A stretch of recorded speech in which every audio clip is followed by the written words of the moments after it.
زمین و آسمان کی پیدائش میں انگنت بے شمار نشانیاں ہیں، انیومریبل ڈیوائن سائنز، اور اس پورے نظام کو آپ دیکھیے، ایک فلو یا ایک رخنا بھی کہیں نظر نہیں آئے گا۔ سورہ ملک میں آیا وہ جس نے ایک دوسرے کے اوپر 7 آسمان بنائے، اے بندے تو رحمان کے بنانے میں کوئی فرق نہیں دیکھے گا، بس تو نگاہ اٹھا کر دیکھ، کیا تجھے کوئی رخنا نظر آتا ہے؟ پھر دوبارہ نگاہ اٹھا کر دیکھ، نگاہ تیری تھکی ماندی ناکام ہو کر پلٹ آئے گی۔ Now think about the creation of universe۔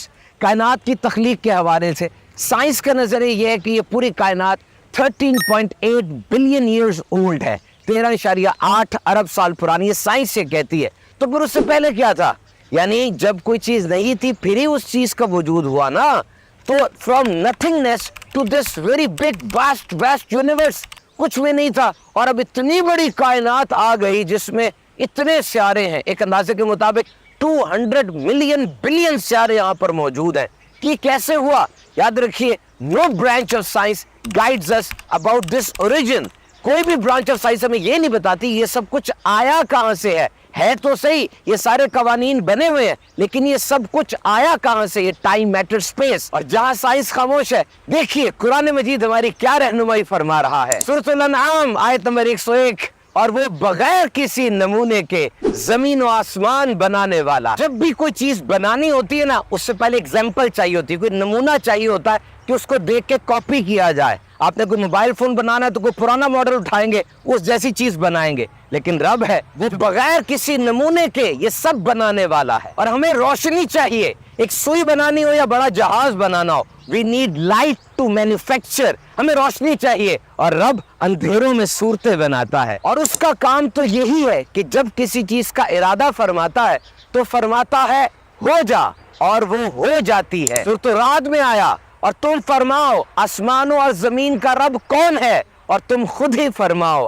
اللہ۔ سورہ روم میں آیا، اور آسمانوں اور زمینوں کی پیدائش اور تمہاری رنگوں اور زبانوں میں اختلاف اس کی نشانیوں میں سے ہیں۔ اور اس نظام کو دیکھیے تو صحیح، یہ آسمان کی اتنی بڑی چھت بغیر ستونوں کے کیسے کھڑی ہے، اور پھر یہ سفر ہو رہا ہے، سورج، چاند، ستارے، میٹرائٹس، یہ سب کی سب ہیونلی باڈیز، یہ سیارے یہ خاص طرف پہ بڑھتے چلے جا رہے ہیں، ان کے پاتھس ہیں، ان کے رستے ہیں جن کے اوپر یہ چلتے ہیں، نہ تھکتے ہیں نہ گرتے ہیں، بلکہ خاص سپیڈ سے بڑھتے چلے جا رہے ہیں۔ اور یہ بھی نوٹ کریں کہ یہ سب آپس میں ایک دوسرے کے ساتھ کسی خاص فورس کے ساتھ بندھے ہوئے ہیں، اور اگر یہ خاص فورس، یہ جو طاقت ہے، یہ اگر تھوڑی سی زیادہ ہو جائے، ہو سکتا ہے یہ سارے کے سارے سورج میں گر جائیں اور تباہ ہو جائیں، اور اگر یہ فورس، یہ طاقت تھوڑی کم ہو جائے، یہ سارے کے سارے نیچے گر جائیں۔ وہ کون ہے جس نے اس طاقت کو مینٹین کیا ہوا ہے؟ سورج زمین سے 152 ملین کلومیٹر دور ہے، 1 ملین 10 لاکھ کا ہوتا ہے، اور چاند تقریباً 3,84,000 کلومیٹر دور ہے۔ چاند کے 3 بنیادی فائدے بتائے جاتے ہیں، ایک تو مد و جزر، دنیا کے سمندروں میں آنے والی ٹائیڈز،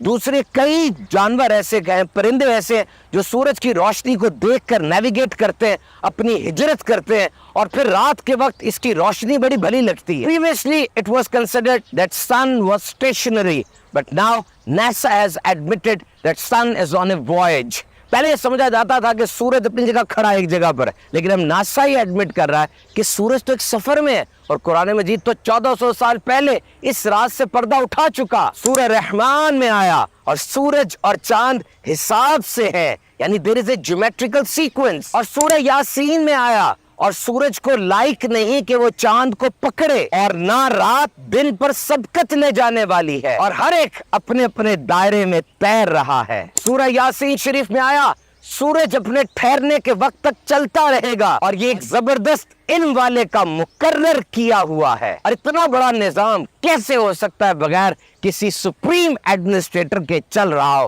ہماری تو سڑک کے اوپر 2 گاڑیاں آگے پیچھے سے آ رہی ہوں، اور اشارہ اوپر نیچے ہو جائے تو ٹکر ہو جاتی ہے، لیکن یہ سارے اپنے اپنے مدار میں گھوم رہے ہیں۔ اور غور کیجئے، اس فضا کے اندر آکسیجن ہے، 21% آکسیجن موجود ہے، جو جانداروں کے لیے بہت ضروری ہے۔